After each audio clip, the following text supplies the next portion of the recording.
Ndamukong Suh was determined to try and set a record for a non-quarterback, which he appears to have done. The $60 million guarantee would be a record for anyone. Aaron Rodgers' guarantee is only $54 million. But of all the quarterbacks in the league, total contract value, the only ones higher are Joe Flacco and Jay Cutler. Well, billions of dollars are being spent on sometimes suspect and aging football talent this week. We solve all questions about what someone is really worth by once again welcoming in the ageless wonder of sports business commentary, the sports professor Rick Horrow joins us. It is good to see you once again, Professor Sim Salabim, if you will. Very nice. You notice that I've got some Colorado Rocky Mountain High background here, too, just for you. I think that's very nice, as a matter of fact, and seeing as you're in my former home, I now hate you. So just because you're there and I'm not. By the way, the weather is beautiful, and I'm waiting to drive I-70 and see Ed Berliner Pass. Alas, I don't see it. Yeah, you could see Ed Berliner Pass. It's the one where there's still a pair of skis that are vertical right there. They're still posted there from years ago, trust me. Hey, let's get down to some money here. And Ndamukong Suh, $60 million guaranteed is at least the report that's going on now to sign with the Dolphins here. This is a guy who's been suspended a couple of times. He's been called a dirty player. Granted, he has talent. But when you look at the money that he's getting, Darrelle Revis is now getting from the Jets. What is the actual value here? Do the teams actually ever get this money back? Because $60 million seems as if it's just far too much to put into one player in that position. Depends on your perspective. A couple of things. If you amortized your huge contract over the life of 10 or 20 years, you'd get an entirely different perspective on it. I'm sure the boss is listening. You deserve every dime of those significant dollars you make. But more important than that is, it is a function, as we know seriously, of relative net worth. So Steve Ross building a new renovated stadium, selling suites, selling seats, and as we know from South Florida lore, he's been mired in playoff missed mediocrity for a number of years. Maybe Ndamukong Suh doesn't get him there or put him over the hump, but he thinks so, and he's willing to spend to find out. Like Darrelle Revis in New York. It's a time where players have earned, through collective bargaining process, the right to test the market. And remember, you don't just have one team here, you have 31 other teams. And if there is an opportunity, by the way, to make it happen and spend the money, it's a classic case of bidding one against the other. But is it worth $60 million for a guy that has a checkered past? You think he might get in trouble again? Not only that, but look what's happened in Miami with the whole hazing scandal that's gone on there. The fact that a lot of players are running around unchecked. You already have a problem there that they're trying to see if they can at least repair and make better. So $60 million, it still seems like a ridiculous gamble to make. Yeah, certainly a lot of money to reform, isn't it? But every player is now contrite. This is a time where everybody in the NFL has changed and is contrite.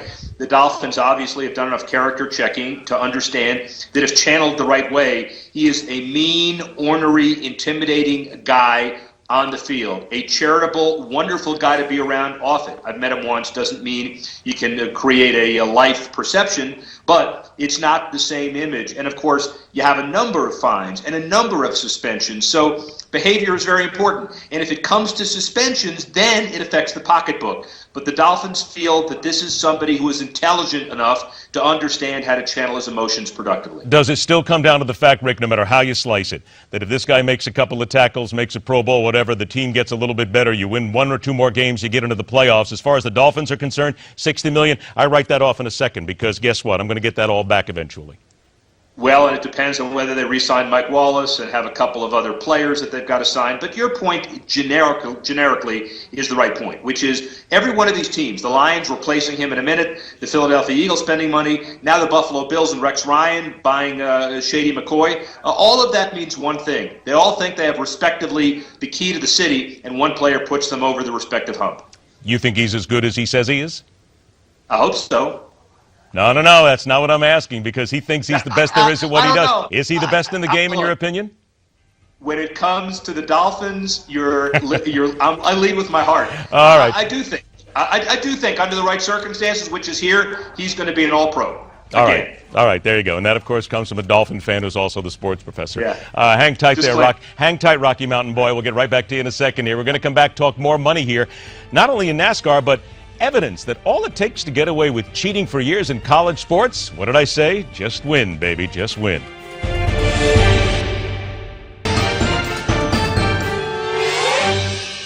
From his Rocky Mountain perch, let us once again welcome back the sports professor, Rick Horrow, as we continue to talk about money in sports. Gee, what a shock. I never thought we'd actually get there. Let's talk about NASCAR, if you will. $1 billion over 10 years for the title sponsorship of the top series. This doesn't seem like a tremendous amount of money when you think about the popularity of NASCAR in the last couple of years, but I'm seeing a lot of reports that there's an awful lot of awful lot of tracks around the country where they're not selling out these days, where there is a problem right now. So are they really, you believe they're still on the upswing though, right? See, this is what's called the freeze. Ah, there he is. Wait a minute. I hear him. I hear him somewhere. That is called the Skype freeze, if you will. See, that's what happens when you're in Colorado, because it happens. Hang on. We got a couple of minutes left here, so we're going to work feverishly now to get the sports professor back. We'll go ahead, rehook up again, and see if we can get him, because we want to make sure we get all this. This is all about, and I want to just bring everybody up to speed on this. We talked about this. NASCAR wants $1 billion. The sanctioning body, they want the annual rights fee. It's, now get this now, for sports cars, for stock cars, $45 to $50 million of an annual rights fee to change over from Sprint to somebody else. All right, Professor, you there? There you go. I see you now. It's a whole lot better here. Hey, $1 billion then for NASCAR then in sponsorship. It doesn't seem like a lot of money overall when you put sports in its place here, but I hear NASCAR has been faltering a little bit last few seasons. Yeah, hamster died. Sorry about that. So I will speak quickly on this one. Go. The $1 billion is not that much when you consider the fact it kickstarts an industry where the economy is turning around. There's a $400 million renovation of Daytona International Speedway. So everybody is moving full speed ahead. They're being a little more creative in how they deal with issues like sponsorship. They're going to get their title sponsorship, to be sure. Sprint ends their 13-year association, not because they don't like NASCAR, but they're moving on to other things. And again, NASCAR is the most fan-avid, fan-intense, appealing to some of the newer demographics. By the way, Kansas has a sponsor of their race. Guess what? The SpongeBob SquarePants 400. So my point is that they're appealing to younger demographics, and sponsors are buying it. Until they get to the Eric Cartman 500, they're never quite going to get my vote for all of those cartoon shows as well. Quickly now, a couple of minutes here. Jim Boeheim got busted at Syracuse. Extra benefits, academic misconduct, university drug policy testing that occurred. I mean, this has been going on for a long time here, Rick. This isn't as if it just happened here. He's been at the head of this for a long time, but he's been allowed to get away with it. Why? Let's face it, Syracuse makes money. Well, and also he claims that he didn't know that much about what the program was doing under him, and of course that's not what a manager ought to say. But the bottom line is he's 70 years old. He's done a lot more good than not good for the Syracuse basketball program, but now he'll appeal a suspension. My watch is what they do in answer to that appeal. If they fully reinstate, I know there's an issue with that. But everybody wants money. We talked about it. Kentucky just redid their apparel contract for another $30 million 8-year extension. Other schools are following behind. So if we're going to talk about paying the players now, which is our next front and center issue, we got to find ways to generate those dollars. But that Kentucky issue you just talked about, they're going to have Nike now $30 million on a contract extension. Once again, Rick, there's the money. Look, Nike puts that money into the Kentucky program. Why? Because they're a winning basketball program. Hey, win basketball, let's put it this way. You and I both know that people still look the other way when you're winning. Yeah, very good point. But on the other hand, if you win and you generate that $30 million, those are dollars available for full cost of scholarship, for tuition, for other dollars that, in theory, benefit the student athletes, not just in basketball and football, but in all other sports of the program, men's and women's. So I'm tending to focus on where the money goes. All right, unfortunately, we're going to have to let you go because you're out in Colorado. Your Skype is freezing again, which means you're right out there in those awful temperatures. I know you're heading for the ski slopes right now. I know there's so much work that you need to do that actually, you don't have any time to play. So I'm getting all that, right? Yeah, I can't respond to you. It's trouble. I can't talk to you when I'm freezing. It's well, that would be pretty much in the last 25 years of our friendship too. You've been freezing most of the time. All right, so I can't hear you. That's what I thought. Bye, bye, Professor. The sports professor Rick Horrow joins us. He'll talk to us again next week, and hopefully he'll be someplace where he will not be enjoying all the hardships, if you will, of having to spend some time in the Colorado Rocky Mountains.